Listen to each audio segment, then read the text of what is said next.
Bonjour. Depuis bientôt 2 ans, la Covid occupe toute la place dans les médias. Cela pourrait laisser croire que la principale préoccupation des citoyens et des citoyennes, c'est le Covid. Mais pourtant, au regard des mobilisations de la semaine dernière dans l'enseignement, les transports, la santé, les questions concernant les conditions de travail, les moyens pour exercer ce travail, la reconnaissance professionnelle et en premier lieu les salaires sont celles qui s'imposent avec le plus d'urgence. Comment expliquez-vous que ces questions si présentes dans les préoccupations des gens, des salariés, soient si peu traitées dans les médias ? On a l'impression que tout est fait pour détourner l'attention. Oui, effectivement, là, il y a on peut dire un léger décalage entre le traitement qu'on fait autour de la pandémie, qui est certes importante, mais qui n'occupe pas toute l'actualité, et les mobilisations. La semaine dernière, en ce début d'année, je crois qu'on se souhaite tous une bonne année, parce qu'on a vu beaucoup de monde dans les rues et en grève, mais c'est le prolongement de tout ce qui s'est fait l'année dernière. Effectivement, tous les sondages le montrent, contrairement à ce qu'on peut entendre. La première préoccupation du monde du travail et des citoyens dans ce pays, c'est la question du pouvoir d'achat et donc des salaires. Et les mobilisations, je le répète, le démontrent. Il y a des mobilisations dans des entreprises qui n'ont jamais fait grève. Je pense par exemple à certaines branches du commerce. On a cité Leroy Merlin, une entreprise où la mobilisation a été très importante avec des succès. Et cette rentrée en cette nouvelle année montre que ces problèmes ils sont toujours présents. Donc moi je me félicite en tout cas que ces mobilisations, tous ces débats autour de la question des salaires, elles fassent que l'actualité ne soit pas rythmée par les déclarations des ministres autour de la pandémie, mais que cette question-là soit prise en compte, en tout cas qu'elle soit mise à jour. Ce qui n'empêche pas que les questions d'emploi, de réindustrialisation, de relocalisation, elles soient aussi très présentes. Et je crois que la mobilisation la plus symbolique, c'est ce qui se passe en Aveyron à la SAM. Et d'ailleurs, la semaine dernière, ils étaient présents devant Bercy, très mobilisés. Donc les questions sociales, grâce à nos mobilisations, elles doivent être et rester au cœur de la campagne électorale qui est bien commencée, mais aussi des médias et plus globalement des débats dans ce pays. Et donc justement, il y a une prise de conscience par les salariés des enjeux autour du travail, d'où ces manifestations, ces grèves dans certaines entreprises et dans le service public. Mais au quotidien, comment elles s'expriment ? Et la CGT, quel rôle elle prend au sein des entreprises et dans la fonction publique pour accompagner cette conscience ? La CGT, la première chose qu'elle doit faire, c'est être présente aux côtés des salariés. Contrairement à ce que le gouvernement et certains politiques aimeraient, c'est-à-dire qu'on soit des experts comme eux d'un monde qui n'est pas celui de la majorité des citoyens, notre première responsabilité, c'est d'être à côté des salariés, là où on est présent, et j'allais dire malheureusement, ou heureusement, là où nous ne sommes pas présents, qui est quand même la majorité de la situation des entreprises.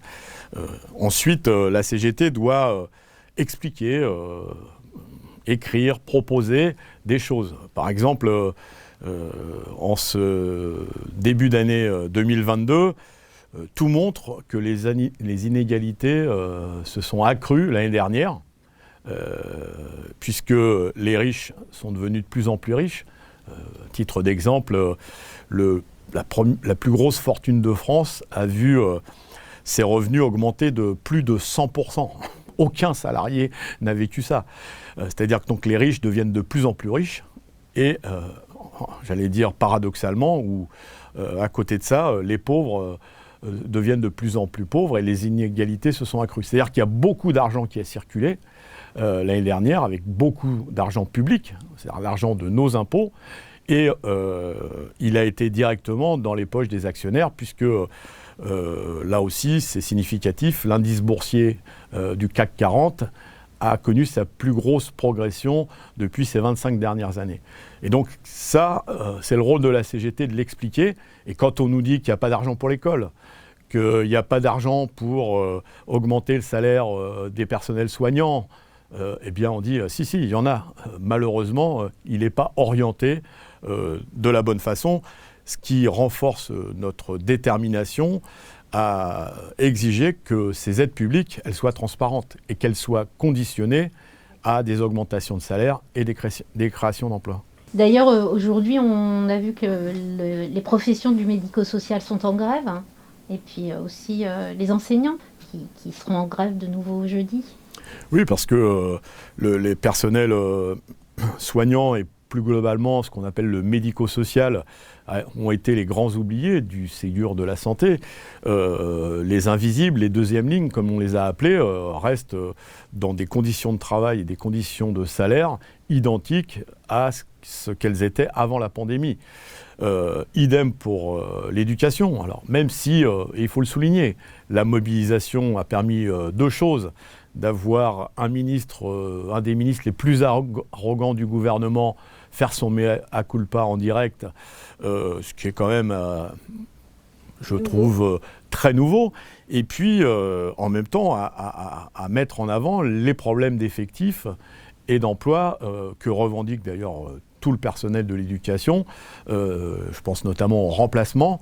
Il faut maintenant que ces promesses soient tenues et que les contractuels que nous promet le gouvernement se transforment rapidement en emplois stables et à durée indéterminée. Donc la mobilisation, elle permet des avancées, mais évidemment, il faut que la pression reste là et c'est l'objectif des mobilisations à venir et notamment de la journée interprofessionnelle du 27 janvier prochain. Justement, vous me devancez face au regain de combativité qui s'exprime donc depuis le mois de septembre.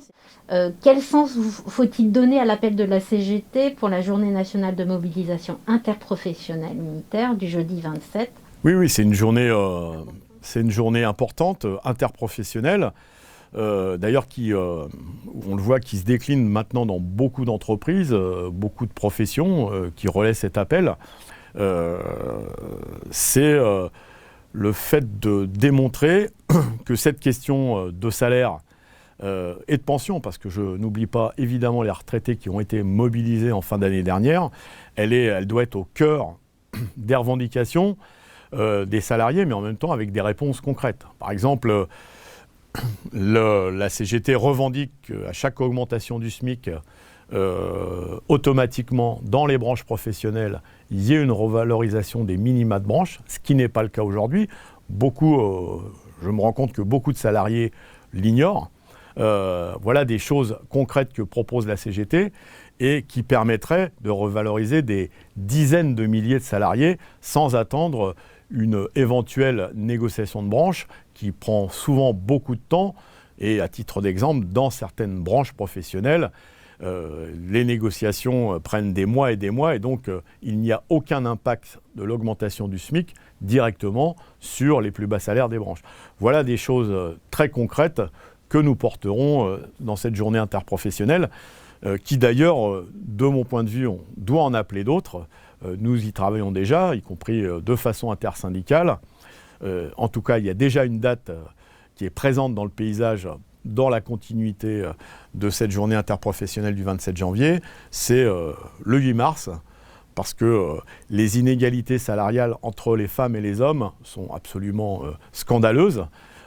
Là aussi, on a beaucoup de paroles, mais les écarts de salaire restent de plus de 20% entre les femmes et les hommes.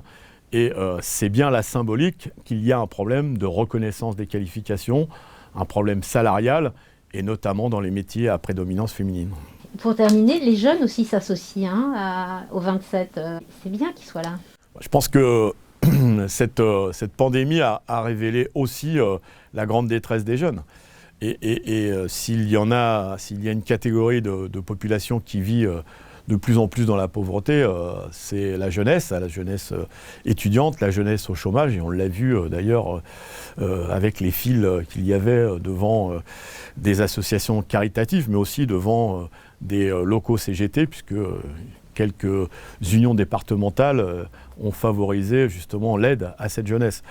Cette jeunesse, elle veut travailler dignement, dans de bonnes conditions. Elle veut étudier, là aussi dignement, et ne pas être obligée de travailler à côté de leurs études pour pouvoir financer leurs études et se payer un logement. Donc il y a besoin d'une CGT ouverte à cette jeunesse qui sont les futurs travailleurs et travailleuses de demain. Et donc la convergence de lutte, c'est ça, c'est de n'oublier personne dans ce combat qui est collectif.